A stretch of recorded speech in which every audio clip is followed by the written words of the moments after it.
Hey everybody, it's Andrew Cole here, half of the Suddenly Seeking Spirit podcast and also the creator of the leaf here behind Oracle Deck. Recently, Andrea Bradford went to the Holistic Healing Fair to ask some of the vendors important questions about spirituality and exactly why they were there. So let's hop on over and take a look at the interviews that she conducted.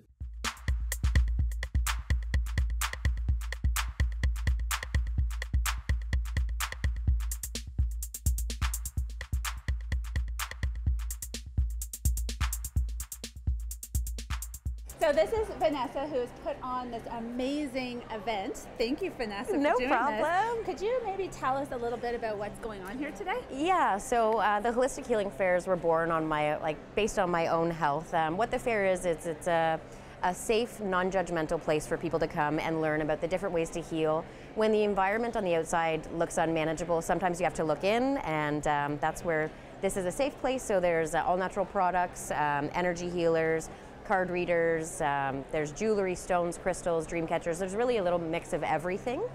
And from my own mental health journey, when I'd moved to Sudbury a couple of years ago, the fairs were born because I ended up using the Crisis Service Center. And throughout my journey, I trickled into all of these things. Yep. And this is my way of sharing it with everybody that kind of needs that extra chance.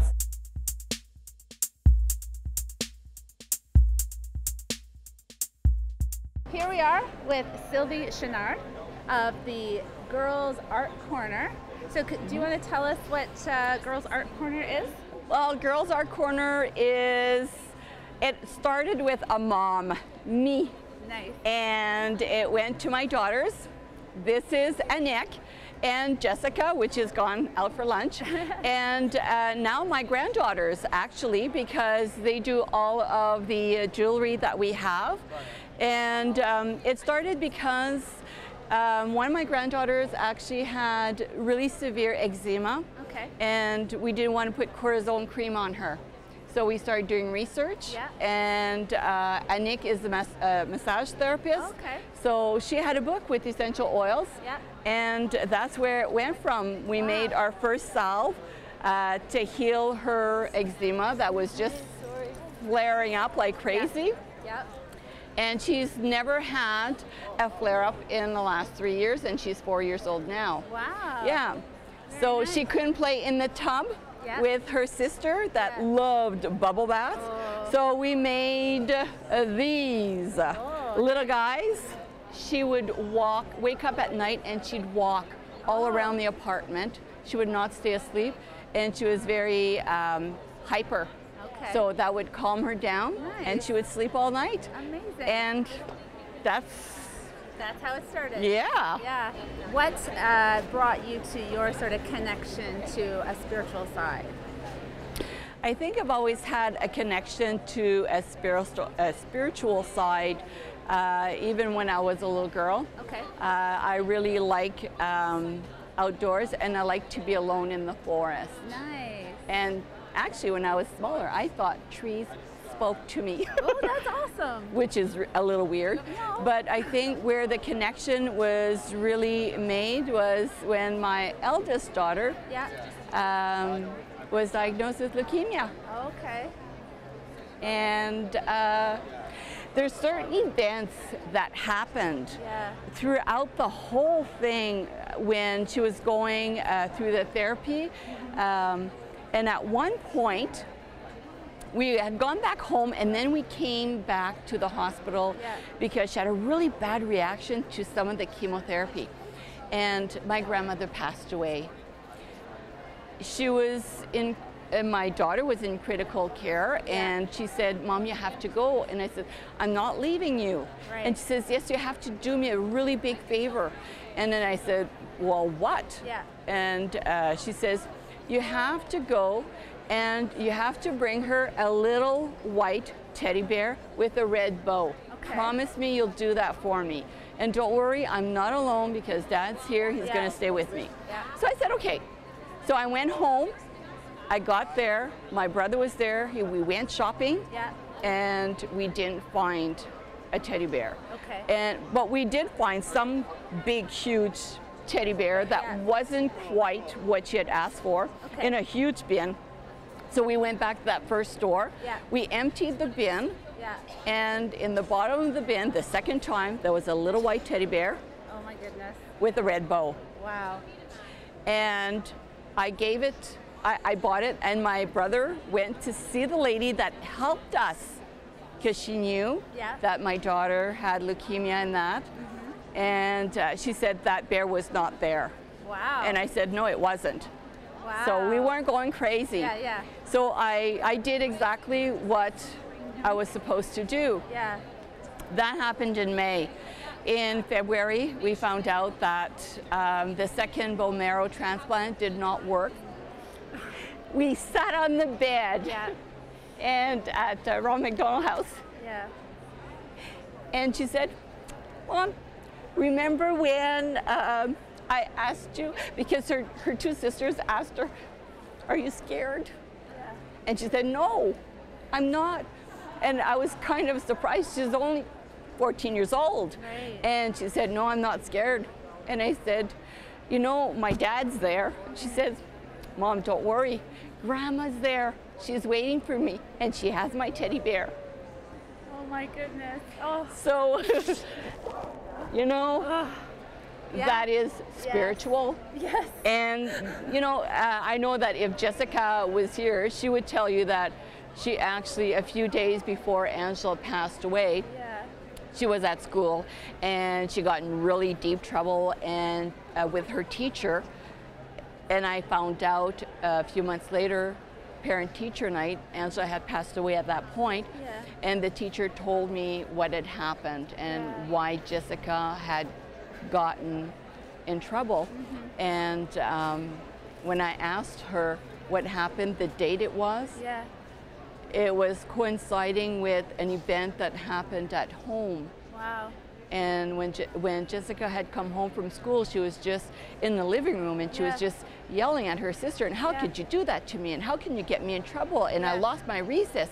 And she got really upset, and I didn't really believe what she had said. She had told me that that Angela, her sister, was at school. And I said, well, no, she wasn't, sweetheart, because you know that your sister can't go out anymore. And she says, Mom, she was there. I know she was there. Wow. And at that point, my mom was staying with her because I was going to the pharmacy. And my mom had a panic attack because she says, come back, something's going on. And when I went back to the living room, she said, no, everything was okay. The teacher told me a few months later that Jessica had gotten up and she was talking to someone that was at the door, and she was telling her, you're going to get me in trouble. What are you doing here? And the teacher told her, this is the last time I'm telling you, sit down, Jessica, and do your work. And Jessica looked at her and she says, but Miss, can't you see her? Can't you see my sister? Look at, she's got beautiful wings. Oh my God. And when she told me about it, the time, everything. When you see these things, it's really hard not to believe that the spiritual world, or, you know, they're there for you. That was so beautiful. That was mine. That was one of the most beautiful and I guess stories all I've of ever this, heard. the Girls Art Corner, is all of this. Beautiful. We infuse our oils in the sun, moon, because there's strength there. Nature is a strength. Could you tell us a little bit about what you do and what Chanbar is? I'm a yoga therapist and Qigong instructor, and what's very important in our company is to convey the message that these things are very simple practices that anybody can bring into their life to feel better right now. So there's action steps that they can take? Oh, for sure, and anybody. So not waiting to that point when you think, oh, when I'm more flexible, when I'm more this, when I'm more that, but right now, something that anybody can take on as a very simple practice to start the process of just working towards perhaps feeling a little more joyful and passionate. Nice. So it's something that's not difficult for someone that maybe has no idea about anything about yoga, No. they can just start now. No, I realize people can get a little bit intimidated by those things. Yeah. But no, this is stuff that anybody can do. We offer also accessible classes, so there's chairs and props that people use. Okay. So yeah, Very nice. wherever you're at, really. Yeah. So our podcast is called Suddenly Seeking Spirit. Yeah. So how do you bring spirituality into that practice? Okay. Is that a hard question? No, actually, it's because everybody's definition of a spiritual practice is different, and so your journey is going to be individual to you. Yes.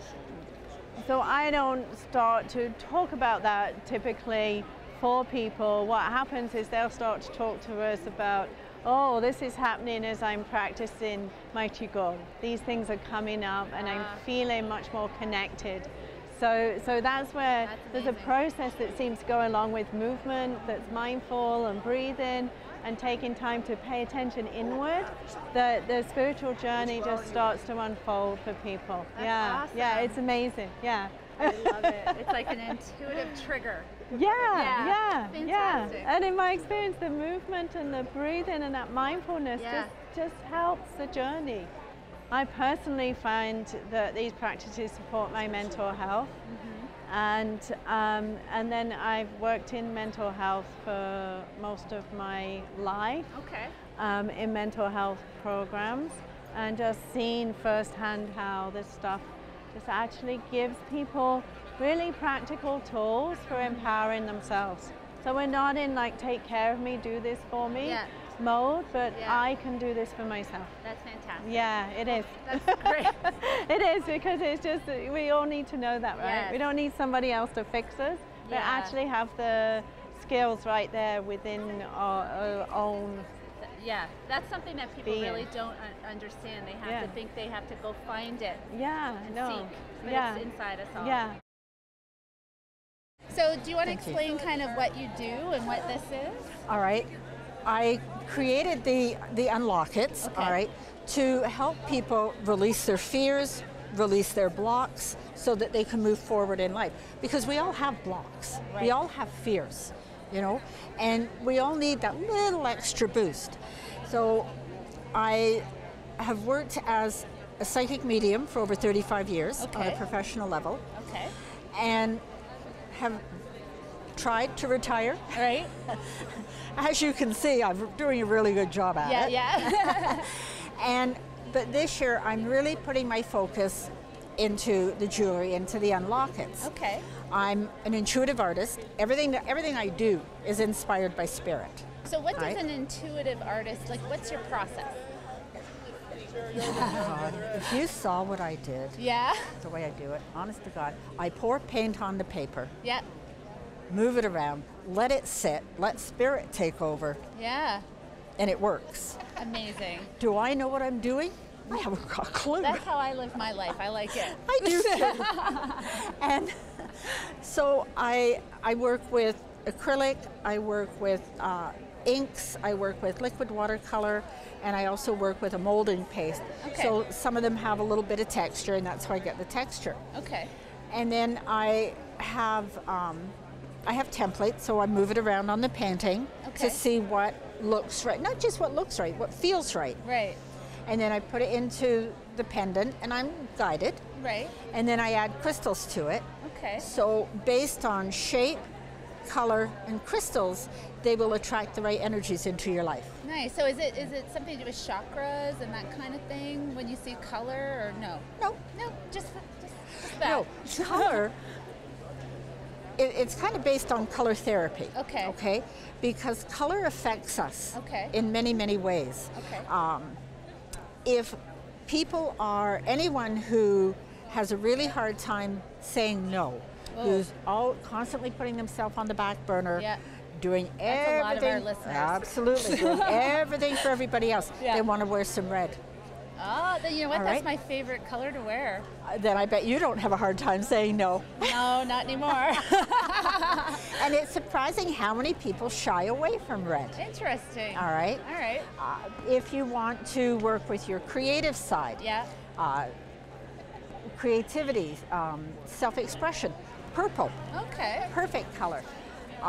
White, new beginnings. Yellow, new pathways. Nice. Orange, positivity. Very nice. Yeah. Excellent.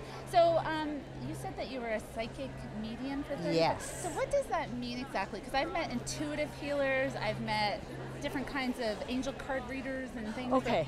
I'm clairvoyant. Okay. All right. Okay. So where the information comes from, somewhere up there. Okay. Okay. That's all I know. Yeah, yeah. I mean, I have my guides. Yeah. I do psychometry, whereas Okay. where I hold an object, but it's more, I really don't need to. Okay. All right. So it You just know? kind of comes to you Yeah, it does. intuitively. It does. Okay. And I have a deck of oracle cards Okay. at home, because I wasn't planning on doing readings here. Right, right. So I have a deck of oracle cards at home that are my own artwork. Oh, I created nice. them myself. Beautiful, beautiful. And it's all my own art. And I work with those before I retired. Yeah, yeah. And I was doing readings. But I always do them at the end of the reading. Okay. And because it's my work, it's my paintings, the cards and I really connect. Right. So what they do is they confirm everything Okay. that I've said in the reading. Yeah, yeah. I get Yeah. that. I get that. Yeah. And of course, the intuition, the clairvoyance, it all comes out in the jewelry. Yeah. And Amazing. yeah, each piece is made for someone specific. Right. But I don't know who that person is until they buy it. What do you do, Dan? Well, what I do is I help people to relieve themselves from the trauma that they've experienced. Okay. So we do that through a process of emotional freedom techniques, which is EFT, which Okay. we've now evolved into something that we call TRT, which is a trauma relief technique. And this is my lovely wife, Kasia, here, Hello. Hi my there. partner in this. We're just doing an interview here right now, Kasia. And now you're on it. I wanted to know. We're so- just actually in the middle of a reading. Okay.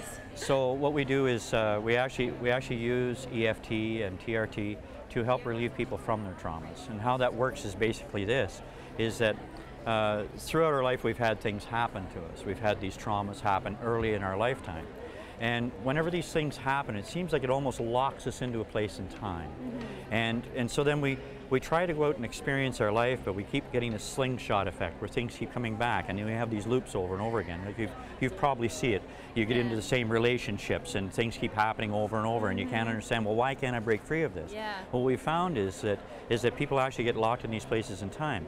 So what we do is we use emotional freedom technique as the basis, Okay. and then evolve that to help release them from that event that happened to them in their life, Okay. and teach them that there was never anything wrong with them. They just had stuff happen to them, and it's based on a study that was done many years ago on adverse childhood experiences. It was Okay. called the ACEs study. Okay. And so we found that these people are getting trapped in this, and it accounts for so much stress that's in our life. So we're trying to look at the immediate source for stress right now, and we don't realize it actually started a long, long time ago within Right. ourselves. So as this happened a long, long time ago, then we've got to be able to go back and use the tool to help get that out. EFT is like using that tool instead of trying to sink the nail into the wall, let's say, to hang up a new picture. We're actually using a tool. We use a hammer to actually drive the nail in, so that now we can hang up a new picture of the way we want to picture our life, the way we want it to happen. Right. Yeah. Right. And the pressure points. Yes. Could you show us sort of quickly? Certainly. There's many different ways of teaching emotional freedom techniques, but what it is I'll let Kasia explain it. It's a way of waking up the body. It's a way of waking up the body and make it pay attention that we're about to instruct it with some commands. Okay. So we always start off on the karate chop point, on this point here, and we would say something like, if you had a pain in your body, let's say, do you have a pain in your body? Yes, I do. Okay, awesome.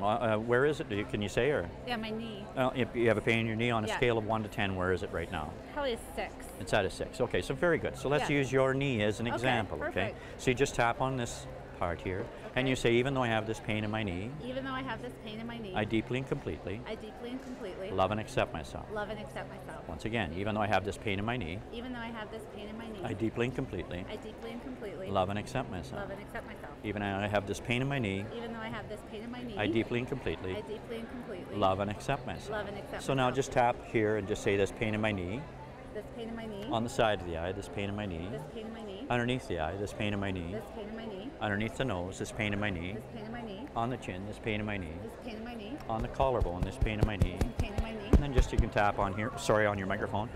This pain in my knee. This pain in my knee. Okay, take a nice breath in. And then let it out.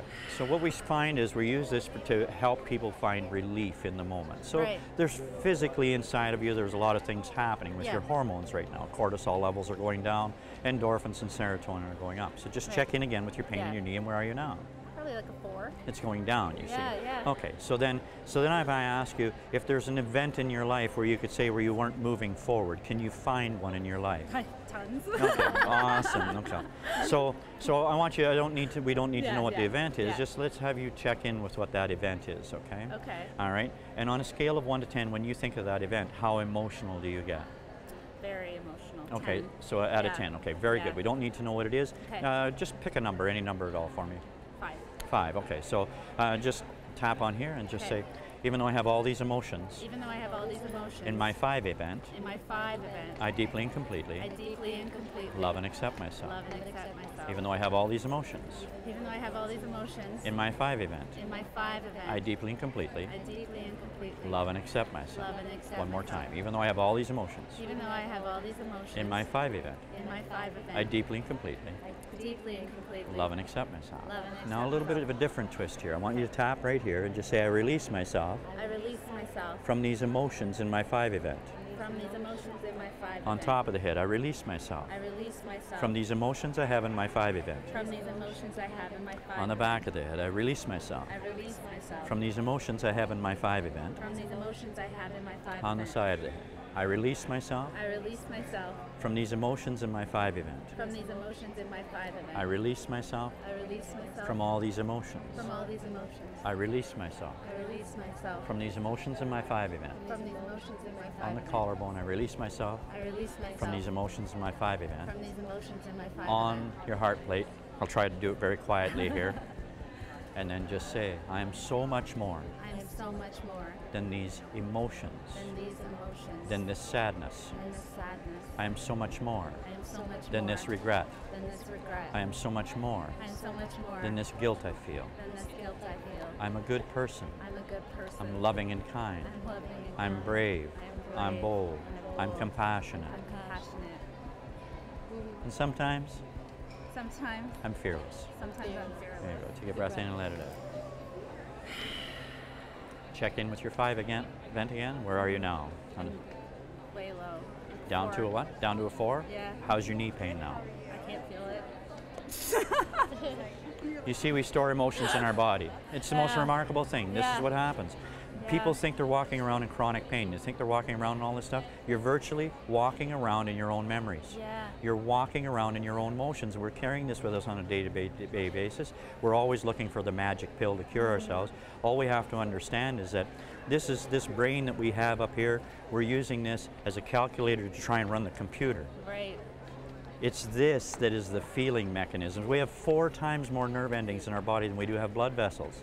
We came here to feel this environment, to feel life. Yeah.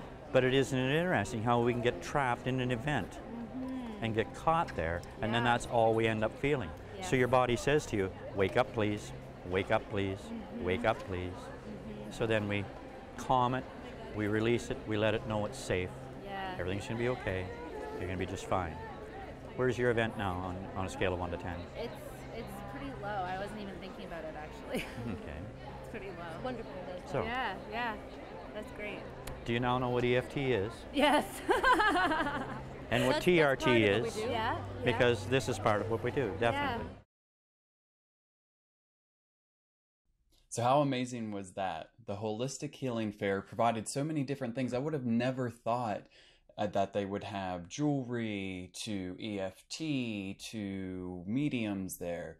That's an amazing experience. It's definitely something that we all should partake in, even if you feel a little iffy about the woo-woo stuff. Be around people, get into that atmosphere where you can actually make a connection with somebody, and then you can learn a little bit more, right?